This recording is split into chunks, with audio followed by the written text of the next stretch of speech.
Good afternoon, ladies and gentlemen. We are back. Yes, officially back in Weather Center Nazario. Today I come at you with a special edition episode as we have a lot of breaking information that I want to communicate to you guys on this lovely Sunday afternoon. I hope you've had a marvelous weekend up until this point. You have a great start to your week, guys. If you really enjoyed this special edition episode, please like, share, and subscribe. The same information I tell you every time we start a new video. My previous episode did marvelously because of you guys, and I cannot thank you enough. I will openly say today's special edition has me all types of riled up, and you'll see why momentarily. So, ladies and gentlemen, with that being said, let's fasten our seatbelts and jump right in. Here we go, ladies and gentlemen. Before we get entirely started with this episode, I want us to start off once more with the NHC homepage because we've got a lot going on in the Atlantic Basin as of today. I know I did an update video yesterday mentioning that we had 5 different entities out there, but 2 of these entities are now named systems. We officially have welcomed Emily and Franklin into the arena for tropical season 2023. Tropical Depression 6, unfortunately, does not seem like it's going to hang tight with us for very much longer. So I'm going to kick things off with an infrared look at both the Atlantic and the Pacific. Roll with me here, guys, okay? If you watched my video yesterday, I very briefly mentioned that there is areas of favorable environment all through the Western Caribbean. The reason I'm bringing this up is we have new information that would suggest that the probability of a storm forming up in the Western Caribbean or the Bay of Campeche has gone, I won't say through the roof, but it is now well elevated, and I'll show you that here in a moment. But over the next couple days, we have our work cut out for us, folks. I'm going to be paying lots and lots of attention to the very eastern extent of our Pacific monsoonal trough. You can see a lot of active thunderstorm activity along the trough axis right now. This is likely where most of our models are in agreement that whatever tropical energy is going to enter our Atlantic AOR is going to show itself. We may have a weak circulation begin to form down in this region and slowly but surely advect to the north before it finally makes way into the Western Caribbean and then moves further north. From there, it could possibly move off to the northwest, or, as I'll show you here momentarily, a lot of the models are indicating that the west coast of Florida and possibly the Big Bend area of the Panhandle may want to start to open their eyes a little bit. We might want to wake up a little. Right now, there's nothing out there that would suggest that a Florida landfall is potential, but I want to say this could be changing. So, we know where our source region is. Let's take a look at what I have going on in terms of model data. I'll start with the ensembles because the ensembles, especially in the European department, have been hinting at this for the last 2 to 3 days now, and today they're coming together with a bit more consensus. This is the European run as of 12 Zulu. Today is August 20th. I'm going to shoot straight with y'all. We're going to go straight to the end of the loop. Actually, you know what? No. Time out. Let me pump the brakes a little bit. Let's go 3 days out. We'll step through this together. We'll go 3 days out. We can see all of our current features are in the Atlantic Basin, but take a look at this. Just to the north of that monsoonal trough out there, this is the source region for our next potential entity we're going to have to watch out for. NHC doesn't have it marked. Ladies and gentlemen, I'll go ahead and throw that disclaimer out there right now. We have nothing marked. There's nothing official. This is all speculation. However, over the last 72 to 96 hours, I've been watching very closely at what the models across the board have been doing, and now the Euro is definitely on board a little bit more than it was the last couple days. Let's go forward in time one more time. Let's go out to the 96-hour mark. We'll go to day 4. Update the plot. As you can see, we're getting a lot of consensus down in that East Pac area. Once again, everything else is traveling and transitioning just as it should. Tropical depression over here is not looking too good. We have our newly formed Franklin moving north, whether it be impacting the eastern portions of Cuba, Jamaica. You got to watch out. You're still on the line of fire potentially. And we have Emily out there surging away. That's going to continue off to the west-northwest before hooking north. Now, this is where it gets exciting. We're going to jump the gun here. We're going to go from 96 hours out to approximately 144 hours. Let's go out to pretty much the end of, the realistic realm of most operational models and take a look at this. Take a look at what we have going on. We have some sort of tropical energy that's going to break away from our Pacific monsoonal trough and potentially enter into our Gulf of Mexico or Western Caribbean. And let's go to the end of the run finally. This is where things get very, very fun, I'll say. Update the plot one last time, and there we go, folks. I'm going to draw it in red. I'll even extend the marker just a little bit, and as you can see, we have very good agreement. Not a whole lot of members, I'll say. We have maybe 10 to 12 members, if not maybe a little bit more. This is a kind of a low-res look at it. It's so zoomed out I'm not going to sit here and pick apart which ones are highlighted or not, but you can see that the general consensus is something's going to work its way from the East Pac up towards the peninsula of Florida. potentially working its way as far west as the Big Bend, Pensacola area, or down a la Hurricane Ian of last year towards the Fort Myers, Naples, Sarasota area. So let's go ahead and move on to our operational run now. I'm going to keep this video short. I'm going to let you guys know that right now. So this is what I was seeing at 12Z. Let me get this out of the way. There we go. All right, this is where we sit right now. Here is Franklin, albeit a little disorganized on this model run. Franklin is out there. He's a pretty organized tropical storm and is expected to intensify ever so slightly before affecting areas of Puerto Rico, Dominican Republic, and Haiti. Let's go ahead and go through time now. There goes Franklin, transitioning off as the consensus with the models have agreed over the last few days. This is where I want to stop the clock. Watch this area down in here, folks. As I transition a little bit more forward in time, I'm going to leave the ink on the page. We have a very weak entity. There it is, beginning to spin up. This is August 24th. This is our upcoming Thursday. Let's go forward in time. There's that tropical energy having made its way from the East Pac monsoonal trough. It has now emerged over the extreme western Caribbean. It even has a 1,008 millibar low identified as a potential entity once it gets back over open water. And this is where it gets a little exciting. For me anyways, I'll say for me. We go forward in time. We continue to see that low stamp, and as it begins to gain a little bit of strength and further organization, we can see it begin advecting off to the northeast, west tip of Cuba.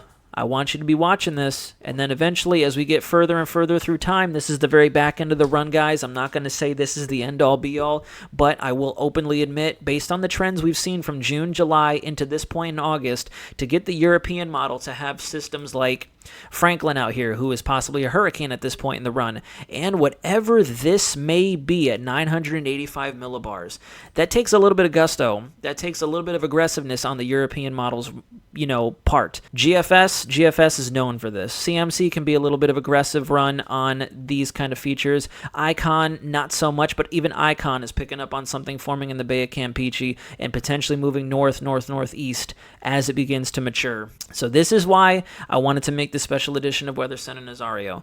This is groundbreaking in the sense of Euro is now picking up what GFS, Icon, and CMC have been putting down, especially the Canadian model, for about the last 7 days now. As I mentioned in yesterday's episode, the Canadian model has been wanting to take something from that Pacific monsoonal trough, get it into the Caribbean, and then form it up since Tuesday, and now it's Sunday, and we have the Euro in a fair amount of agreement. I'm not going to say a lot, but in a fair amount of agreement that, CMC might be onto something. All right, let's take a look at the conditions that could possibly impact this future feature as it begins to take shape, potentially in our Western Caribbean. You can see a tremendous amount of upper-level wind shear in place. This is what Tropical Depression 6 and Tropical Storm Franklin are currently in a battle of wits against, especially Tropical Depression 6. I believe this is going to be the primary reason we see it fall apart over the next 12 to 18 hours, coupled with remnants of the dry air that's been out over the Atlantic for a considerable amount of time. Let's go through the loop, because this is where it could possibly play a role in our system as it surges northward. So there it is right there. You can see a little bit of exhaust flow in terms of its anticyclonic circulation in the upper levels. This is its system breathing. This is the system breathing as it begins to emerge over open water and try to undergo a bit more cyclogenesis. And as we go further in time, there is a considerable amount of wind shear still in place to its north, but as it deepens and we begin to see some of the outflow associated with this feature, it kind of blurs the lines a little bit. And if I were to make a suggestion in terms of that this is actual wind shear or energy being produced by our tropical cyclone, I would kind of pick the latter. I would definitely pick the latter, especially in terms of what our upper level pattern near the jet and at 500 millibars is doing. So shear aloft, favorable environment. I'm going to very quickly segue over to our relative humidity. I'll keep it at the same date and time just so we can get an idea of what's going on out there. Moisture. Very favorable environment. Very favorable. You can see this tropical influx coming up due south. In fact, even the wind barbs show it as well. You can see southerly flow all through here, just advecting abundance of moisture into this area, which is going to be our secondary source region. As we go forward in time, we do have high pressure situated to the north. You can kind of see that anticyclonic spin over the Texarkana, Oklahoma area. That's responsible for pushing some layers of dry air into that area. But I will say it doesn't seem like it's going to impact it nearly as much as all the Saharan dust we've been battling with off in the MDR and the central Atlantic. So as that system undergoes deepening, It moves in. You can see that there aren't a whole lot of environmental stimuli that could possibly weaken it if it does decide to take shape.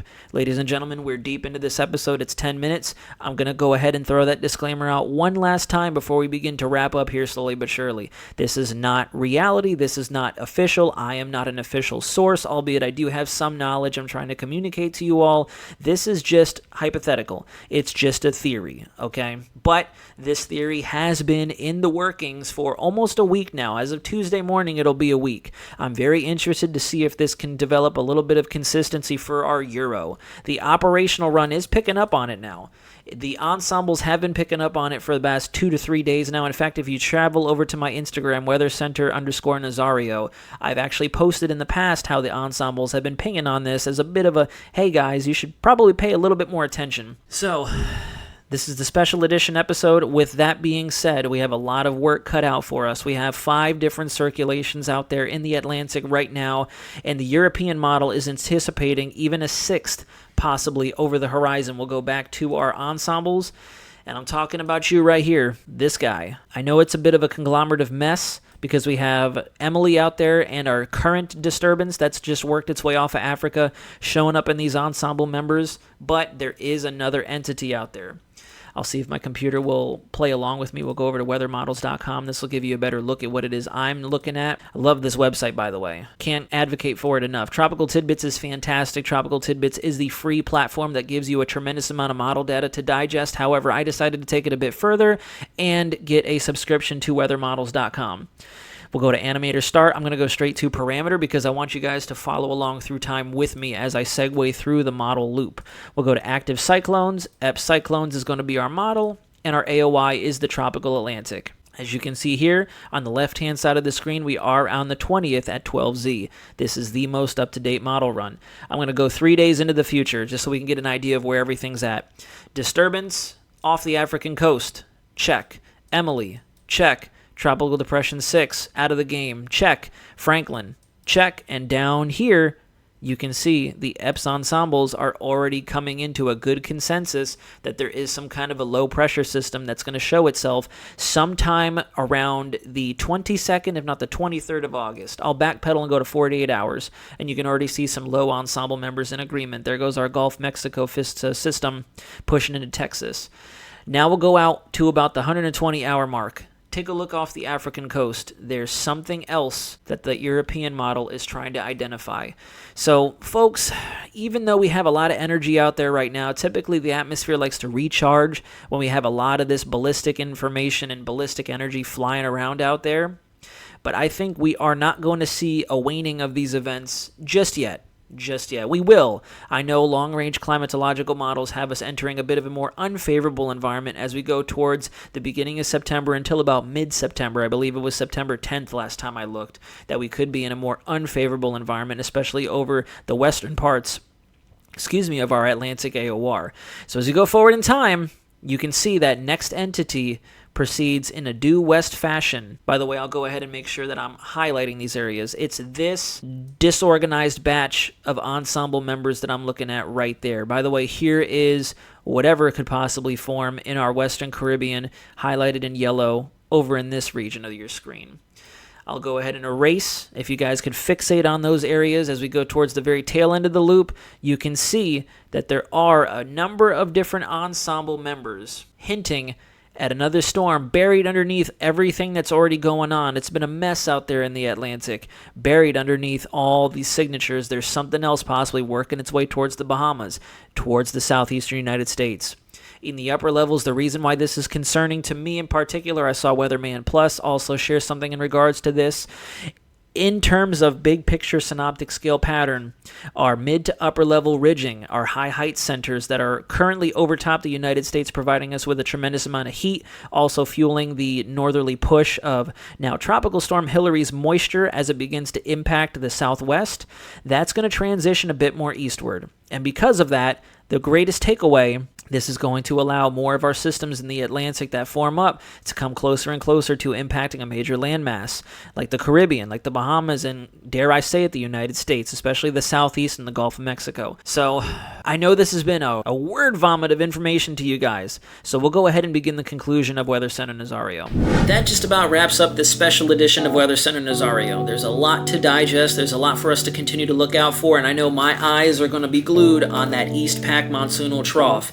I'm not really going to rely on the models as much. I really want to take into consideration my experience as a synoptic analyst back during my time in the United States Air Force to kind of help not necessarily forecast, but kind of extrapolate out any sort of cyclonic features or tropical entities that may decide it's going to unveil itself in the East Pac and see whether or not it decides to make that northern trek over Central America, bringing a tremendous amount of rainfall to them in the process. I believe that is going to be the biggest determinant as to whether or not our Western Caribbean feature decides to take shape. In the long run, we'll also have to watch Africa as more of these very vigorous tropical waves try to exit into our Atlantic main development region, because obviously the European model is highlighting a second possible cyclone out there as we get towards the transition between late August and early September. I'll go ahead and reiterate, guys, if you really enjoy these updates, if you find the information worth your while, if you've stayed to this point in the video, please like, share, and subscribe to my channel. I can't thank those of you who have done it enough. Yesterday, my episode has reached the 2,000 view threshold. I'm very humbly proud to announce this, and I couldn't have done it without you guys. And we're only going to continue to gain momentum if you all decide you're going to piggyback on all the information and the hot air I spew at you during these episodes. So thank you all for watching. I hope everything is wonderful in your world, and I hope you've had a great weekend. And let's all go into this next week with positive attitudes, positive mindsets, and you best believe I'm going to be watching the tropics. Things are very exciting. Looks like the fireworks show has finally commenced, or we're waiting for the big one to finally pop off. But until next time, everybody, this is Weather Center Nazario, signing out.